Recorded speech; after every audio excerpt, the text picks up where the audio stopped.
Nandito kami sa gitna ng lawa. Sa maliit na bilog na ito, ang matitira ang siyang mag-uwi ng 50,000 pesos. Ang lumabas ay eliminated. Kapag pumasok na sa loob ng bilog na to, ay wala nang labasan. Si Boss P, si Ran, ako, at si King. Kaming apat ang maglalaban-laban para subukan ang tibay, tatag at mahabang pasensya.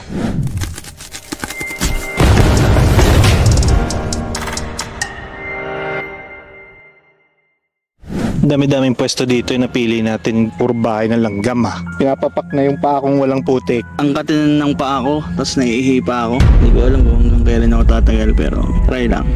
Losing is not an option mga kahulay. I have never lost in my life.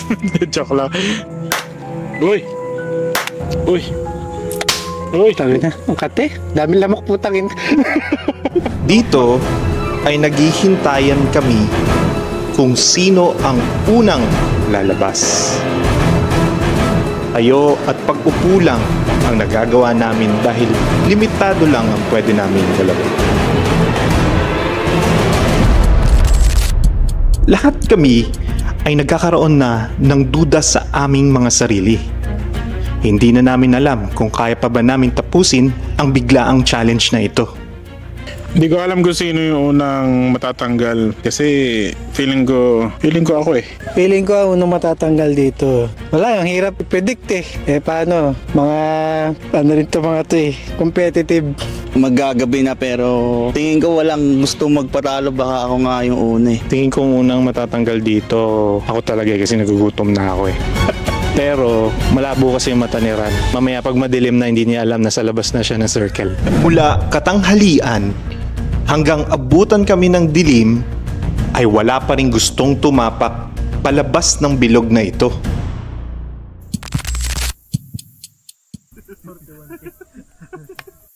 Pagkalipas ng mahigit 6 na oras ay may hindi inaasahang pangyayari.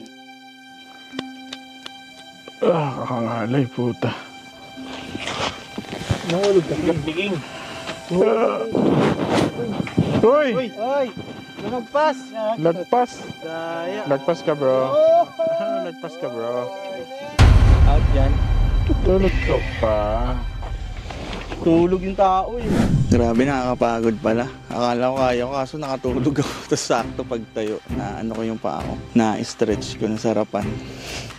Good luck guys, good luck sa kanila. Sana malaman natin kung sinong mananalo, sinong pinakamatibay na kabogero.